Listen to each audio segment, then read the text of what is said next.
चलो hello guys, कैसे हैं आप? उम्मीद करते हैं कि आप सब खैरियत से होंगे, खुश होंगे। भाई देखने जा रहे हैं शॉर्ट्स वीडियो बहुत कमाल के। अगर आपको पसंद आए तो भाई चैनल को जरूर सब्सक्राइब कर लीजिएगा।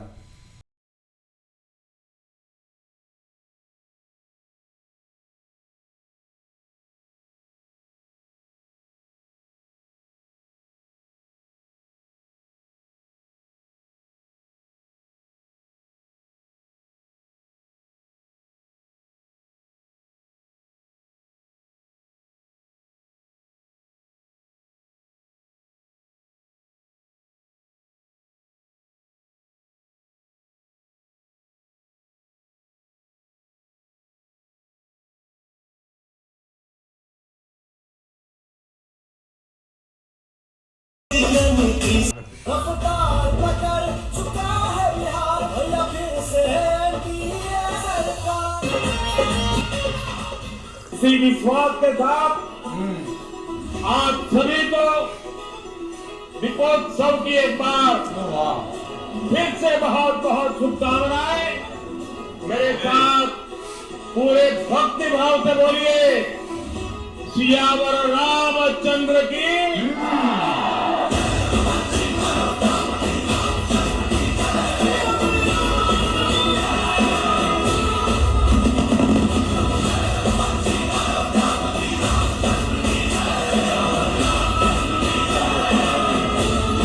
मैं मेरे व्यापारी भाइयों से आज आग्रह से कहना चाहता हूँ, आप भी देश के लिए मेरी मदद कीजिए, देश के लिए मेरा साथ दीजिए। और मैं मदद देश के लिए चाहता हूँ आपसे, क्योंकि मुझे 2047 तक विकसित भारत बना के रखना है। और उसका रास्ता आत्मनिर्भर भारत से जाता है।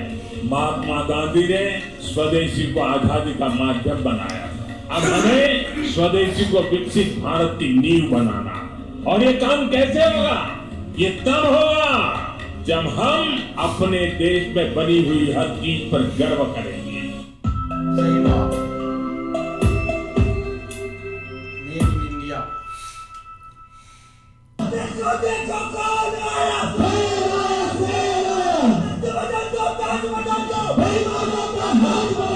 घायल शेर की हुंकार टूटे धैर्य की टंकार,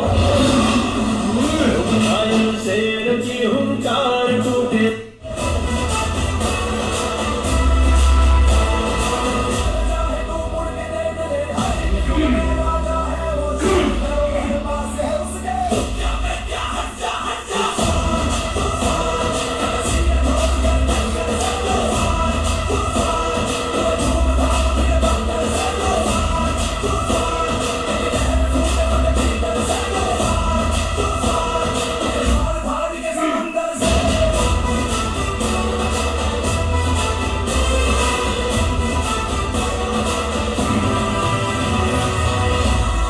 रफ्तार पकड़ चुका है बिहार, भैया फिर से एनडीए सरकार। मुझे कितने ही गालियां दे, मैं तो भगवान शिव का भक्त हूं। सारा जहर निगल देता।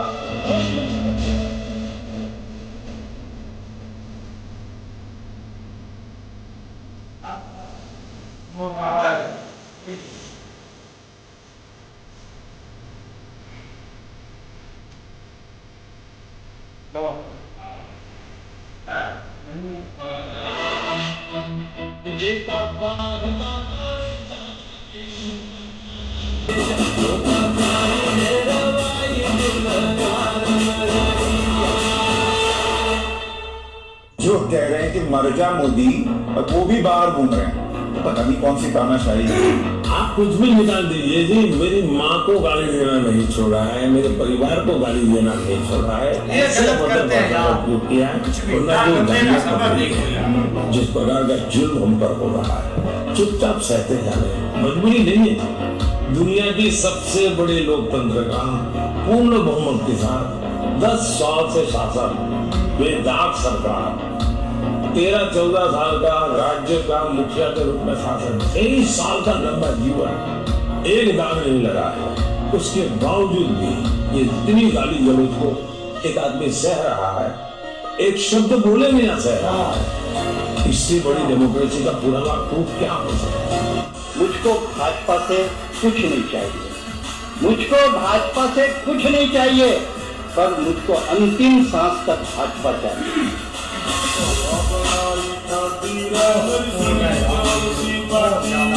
पूरी भोजपुरी बेल्ट के साथ बिहार के साथ आपका भावुक संबंध भी मैं समझता हूँ।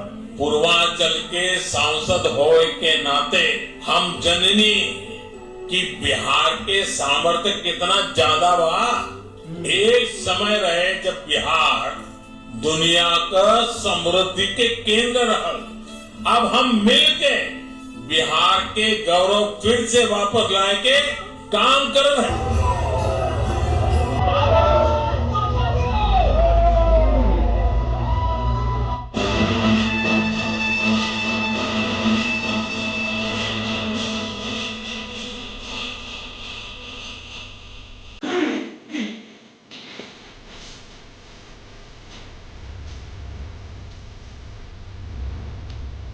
नीतीश कुमार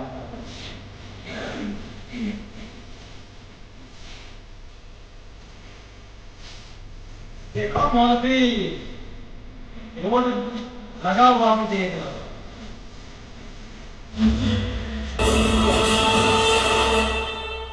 14 तारीख के बाद आपको मैं कह रहा हूँ विजय उत्सव की तैयारी कर लीजिए।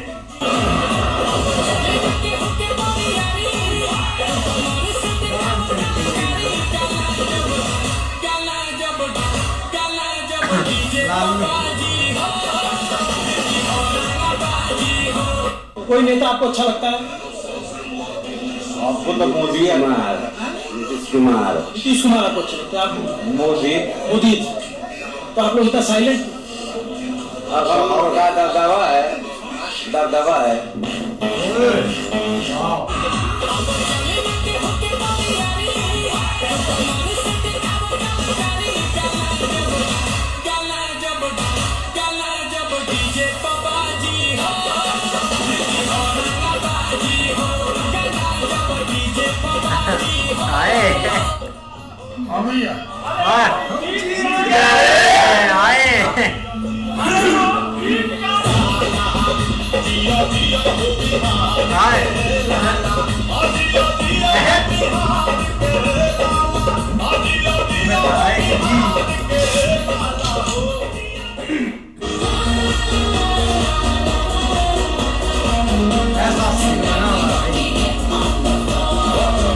जिनके पास मोबाइल है वो जरा अपनी लाइट जलाए। जिनके पास मोबाइल है, अच्छा आपका लाइट जल रहा है।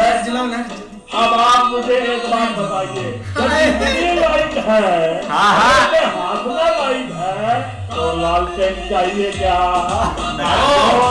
पूरा देश आपको सुन रहा है, देख रहा है कि आपको लालटेन और उसके साथी नहीं चाहिए।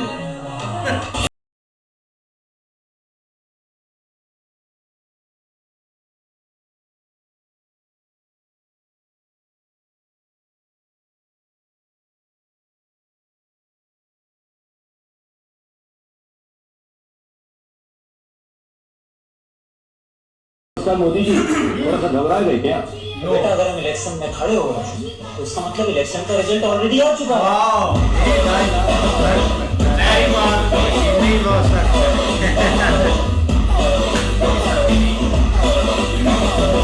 मछली के क्षेत्र में काम करने वालों की ताकत देखिए। बड़े बड़े लोग भी यहाँ की मछली देखने के लिए आ रहे हैं, पानी में डुबकी लगा रहे हैं, चुनाव में डूबने की प्रैक्टिस कर रहे हैं। क्या जवाब दिया गई?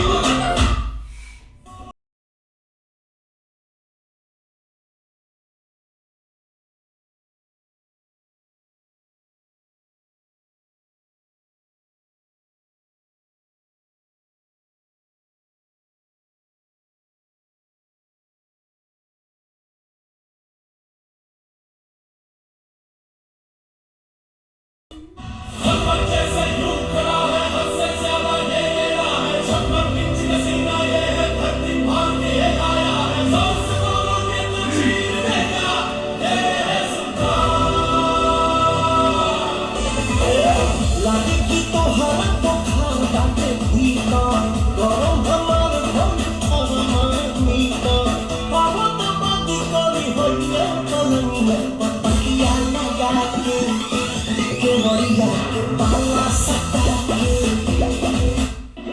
टेंशन नहीं लेने का, जो भी करेंगे अच्छा करेंगे और रिकॉर्ड तोड़ करेंगे। हम लोग खेल कूद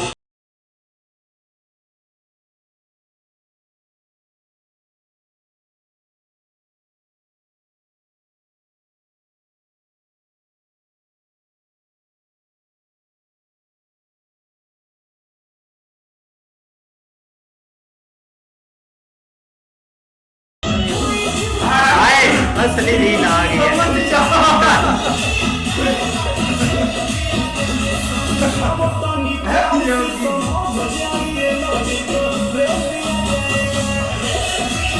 राहुल गांधी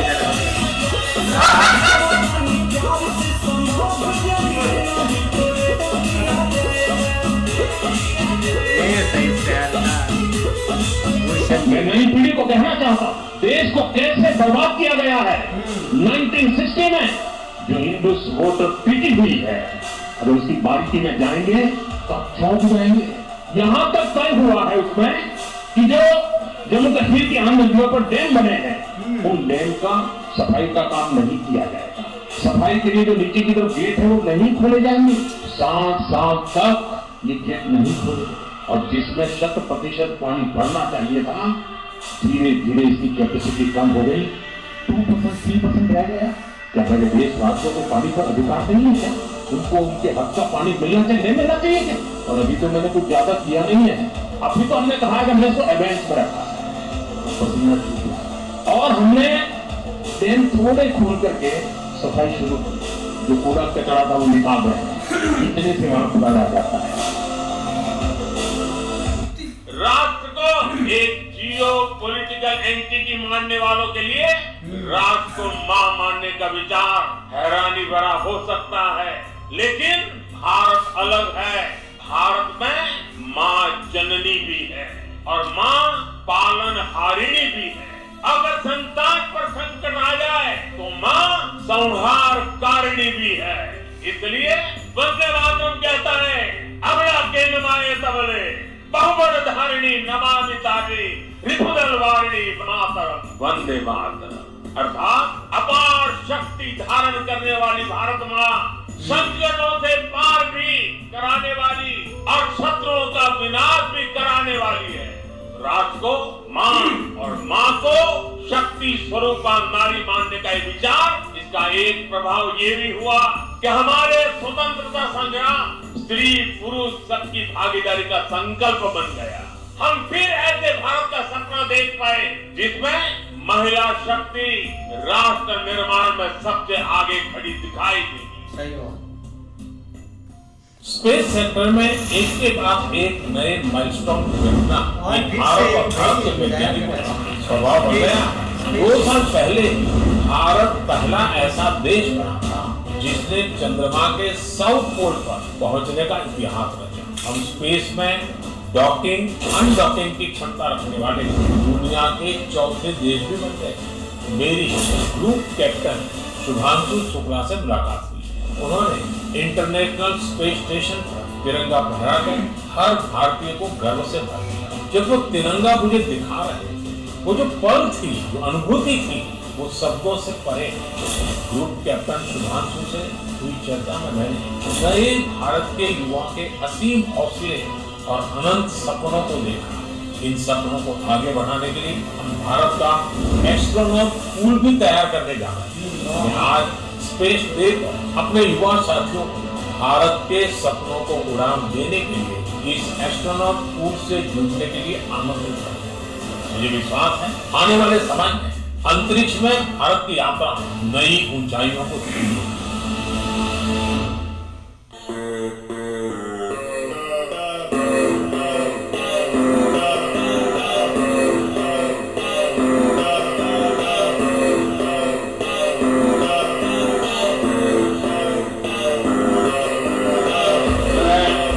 नरेंद्र दामोदर दास मोदी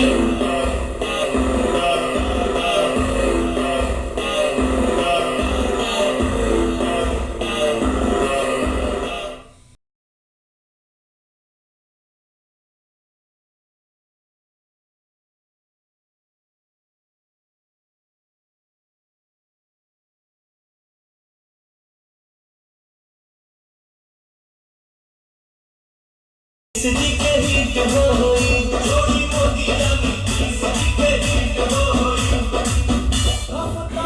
रफ्तार पकड़ चुका है सही बटन दबाएं, एनडीए को जिताएं। एनडीए को जिताएं और एनडीए जीत गई है। लेकिन भाई बहुत एक गर्म माहौल बना हुआ है बिहार में, खास करके भाई बीजेपी को लेकर ना मतलब कि मजा आ गया, क्योंकि आज लास्ट पीएम मोदी की जब स्पीच सुनी है ना दिल्ली में, तो वो भी भाई काफी एक मतलब कि जोश देने वाली स्पीच थी कि बाकी कुछ ना कुछ पीएम ने भाई पीछे हाथ रखा है तो भाई पार्टी को एक जिता दिया। और बहुत अच्छी बात है यार, होना भी ऐसे चाहिए। लेकिन अगर सपोर्टरों की बात करें ना तो वो भाई बीजेपी के मतलब के सपोर्टर रहेंगे, चाहे जो भी हो जाए। आप हम जब भी रील्स वगैरह देखते हैं, आप देख ले रैलीज वगैरह में एक यही एक सपोर्ट होती है, एक शो हो जाती है कि बाकी यार कोई बंदा सपोर्ट कर रहा है या कुछ चाहता है कि बीजेपी की एक गवर्नमेंट आए या वो इधर हुकूमत करें। तो ऐसे ही है यार, एक बहुत इंपॉर्टेंट से इलेक्शंस थे जो कि एक जीतते हुए नजर आ रहे हैं। यहाँ तक कि इतनी मुझे नहीं लगता अब एक बहुत बड़ा झटका लगेगा और ये सारी लीड खत्म हो जाएगी। 240 टोटल सीटें हैं भाई, 200 क्रॉस करके एनडीआर रेडी, तो इसमें पीछे रह क्या गया। तो इलेक्शन का तो भाई रिजल्ट आ गया, जैसे पीएम मोदी बोल रहे थे कि हम इलेक्शन पर खड़े हो गए तो रिजल्ट समझो आ गया। जाहिर बात है भाई, उन्होंने भाई अपने मुल्क का सवारा ही इतना है। और कुछ बात बंदे करते हैं, आप ये देखें उनका पहले शॉट जो है वो बता रहे थे कि इतनी गाली मेरी माँ को भी गाली देते हैं, मेरी फैमिली पे भी जाते हैं, पता नहीं क्या क्या बोलते हैं, पर मैं भी फिर भी शांत हूँ क्योंकि वो भाई अपने मुल्क के लिए ठीक है। यहाँ ऐसा तो नहीं है जैसे पाकिस्तान में हो रहा है, अगर कोई भी पॉलिटिशियन के बारे में कुछ भी बोले। एक था मरीम नवाज के बारे में, उसने बेचारे ने बोला था, वो बारिश में फंसा हुआ था, पानी भाई इतना ज्यादा था, उसने कुछ बोल दिया भाई, रात को उन्होंने उठाया और सुबह भाई वो कह रहा था मरियम नवाज जिंदाबाद, पाकिस्तान आर्मी जिंदाबाद। ऐसा करते हैं यहाँ पे, आप देखे इतना भाई जिगरा है इस बंदे का भी, इतनी गालियां सुनने के बावजूद भी भाई अपने मुल्क की सोचता है, इसने उन बंदों को हाथ भी नहीं लगाया। लीडर भी ऐसा होना चाहिए, मुल्क के बारे में सोचे। और जीतने की बात भाई मोदी साहब ही जीतेंगे, चाहे कुछ भी हो जाए। इतनी सीटें ले चुके हैं, 200 प्लस हो चुके हैं, पीछे रह क्या गया, जीतेंगे भाई। वही उन्होंने बता दिया ना, एनडीए सरकार वही आ गई है। उन्होंने जैसे करके इलेक्शन पीछे जीते हैं ना, जब तब हुए थे तब भी ऐसे ही बहुत ज़्यादा प्रोपोगेंडा या कितना ज़्यादा पीएम मोदी के खिलाफ एक इन्होंने चलाया था मीडिया पर। वैसे भी एक ध्रुव राठी की बात करें तो उन्होंने पता नहीं कितनी ज़्यादा वीडियोस पीएम मोदी पे बना दी थी। उनके व्यूज़ आए थे 20 मिलियन 25 मिलियन, लेकिन उस वक्त भी कोई इफेक्ट नहीं उनको हुआ। तब भी उन्होंने उसको भी कुछ नहीं बोला, उन्होंने बोला खुल के बोलते आओ, बस रिजल्ट आएगा, जैसे आप उड़ रहे हैं आप ऐसे ही बैठ जाएंगे। वही बात हुई, रिजल्ट आया, पीएम मोदी जीत गए। अब भी वही बात हुई, पहले कितना सब बोलते रहे, जब रिजल्ट आया अब सब तब बैठ जाएंगे, वही बोलेंगे ना। वो उन्होंने बोला था राहुल गांधी जी को कि आप आकर अब मच्छियाँ पकड़ रहे हैं इधर, अभी आप तैयारी कर रहे हैं कैसे बचना है या कैसे डूबना है, वो तो आप पहले ही रेडी हो चुके हैं इस चीज़ के लिए। भाई शॉट बहुत अच्छे हैं मोदी साहब का। ये जो अपना इलेक्शन है ना भाई, इलेक्शन की बात छोड़ें यार, ये पॉलिटिक्स है ना, इसमें भाई कोई बंदा एक बता दें जिसको अवाम गालियाँ नहीं निकालती। क्यों कि अवाम ने भाई कोई काम भी अगर 19-20 हो जाए ना तो अवाम ने भाई गाली निकाल देनी है। क्यों, मुंह पे कोई गाली नहीं निकालता, इधर बैठकर जिसको मर्जी गाली निकाली जाओ, उसने कौन सा सुननी है। लेकिन ये एक माइंड सेट बना हुआ है अवाम का। अवाम का जितना मर्जी सोच लो, ये एंड वहीं पर वही रहेगी जहाँ पर ये बैठी है। इनको कोई कदर नहीं है कि ये अच्छा हमारा जो है अपने मुल्क का खैर ख्वाह है, ये मुल्क का खैर ख्वाह नहीं है। इनको इससे कोई लेना देना नहीं है। ये सिर्फ बस आए गए, जैसे सिस्टम चल रहा है, इन्होंने किसी को कोई नहीं बख्शना, चाहे कोई MP हो, चाहे कोई MN हो, चाहे कोई वज़ीर आज़म हो, चाहे कोई आर्मी चीफ हो, इनको कोई नहीं है। इन्होंने कोई मसला कोई बात होती है, उसकी माँ की ऐसी की तैसी, उसकी बहन की ऐसी की तैसी, क्या हो गया। तो भाई अगर ये आप गाली निकाल रहे हो तो अपना ही मुंह गंदा कर रहे हो, उस पर तो उस तक पहुँच जाएगी आपकी गाली। ये एक सिस्टम है भाई, ये कभी नहीं खत्म होगा। इस तरह के भाई मोदी साहब बिहार में भाई 200 की लीड से ऊपर जा रहे हैं, ठीक है ना भाई। वो एक लीडर है, उसने हर इंसान के दुख सुख में साथ खड़े होना है गया। बाकी जो होते हैं ना भाई, जो भी है ना वो किसी के काम नहीं आते, लेकिन मोदी साहब ने भाई जो उधर काम कर दिए है ना, अपना मोदी साहब ही है ना, और तो क्या मोदी साहब बोले भाई, उन्होंने जो काम उधर अपना ग्राउंड बना कर दिया, ट्रेन चला दी उधर, और कहीं आपकी ट्रेन पटरी से क्यों नहीं आगे जा रही? ग्राउंड से आगे जा रही है। तो ग्राउंड पर भी मौलवी साहब ने बोला था वोटों के लिए बना के दिया यार, खुद बोला था कि भाई वोट है इसलिए बना के दिए। तब जीत भी तो गए ही है ना। ग्राउंड पर बना कर दे दिया गया। नहीं नहीं, आपने कहा लालच था उनको। अच्छा ठीक है जी, हम नहीं बोलते, आप बोलते रहे। ठीक है, आप बोले, हमने आपको कुछ बोला है? हमने आप भी बोले ऐसे ही है, लेकिन भाई ये मालूम बोल यार, क्यों डरता है? तू डरता है किसी? मोदी का लगा था ना ये बात। एक दो बातें कर, ये जग तरह बैठ जाएंगे। कोई हाल नहीं मौलवी। नहीं ऐसे क्या, लेकिन भाई बात सुनो ना, वहाँ पे इस दफा बहुत एक नए जो मतलब कैंडिडेट है ना, वो इंटरव्यू जिसमें एक पवन सिंह भी थे शायद, पता नहीं अपने भी वो सपोर्ट कर रहे हैं इस मतलब इलेक्शन में ना। और उसके अलावा एक लड़की थी भाई, वो बहुत अच्छा एक भजन गाती थी, उसका मैंने देखा था, वो कैंडिडेट है, वो पता नहीं अब मुझे लग रहा है वो भी जीत गई हैं, या उसका अभी रिजल्ट नहीं आया होगा। और उसके अलावा भाई अगर देखा जाए ना तो बिहार इलेक्शन बहुत इम्पोर्टेंट था, क्योंकि पीछे जो एक जनरल इलेक्शन हमारे इधर होता है, जनरल इलेक्शन या जिसको मेन इलेक्शन बोलते हैं, उसमें थोड़ा सा ना कांग्रेस ने काफ़ी थोड़ा सरप्राइज किया था लोगों को कि कांग्रेस ने एक अच्छा, क्योंकि 100 सीट्स निकाली थी। लेकिन उसके बाद यार देखो ना, दूसरा हुए इलेक्शन, हरियाणा के इलेक्शन हुए, या मतलब जो भी तरतीब के साथ ये लास्ट आप बिहार के हुए, तो मतलब कांग्रेस ने वो चीज़ जो है ना वो कम बैक नहीं की जो मतलब एक नज़र आ रही थी उस वक्त। लेकिन इस दफ़ा भी भाई इस इलेक्शन में भी वही सीन हो गया। और बाकी वो भाई सही था, वो पानी में जो राहुल गांधी गए थे ना, वो मतलब तैर के एक साइड से दूसरी साइड, उसके ऊपर उन्होंने सही उनको बात लगाई। जफर भाई ये बात नहीं है, बात असल ये है कि जो ऊपर प्रेसिडेंट होता है ना, वोट सिर्फ उसको मिलता है। ये नीचे जो खड़े होते हैं ना, MNA MPA, इनको कोई बंदा वोट नहीं डालता, वोट सिर्फ ऊपर वाला जो प्रेसिडेंट होता है ना, वोट उसके नाम पर चलता है। ये नहीं है कि ये MNA MPA को अवाम कभी जो है ना वो सही समझती नहीं है, क्योंकि ये आए गए उसके बाद फारग, ये सिर्फ प्रेसिडेंट के नाम का वोट मिलता है, चाहे जो भी है। नहीं पार्टी वोट भी होता है, प्राइम मिनिस्टर वोट, ये यार पार्टी वोट वही प्रेसिडेंट का वोट होता है, प्राइम मिनिस्टर भाई। लेकिन है बहुत अच्छे शॉर्ट्स वीडियो थे, अगर आपको पसंद आए तो वीडियो को लाइक और चैनल को सब्सक्राइब भाई जरूर कर लीजिएगा।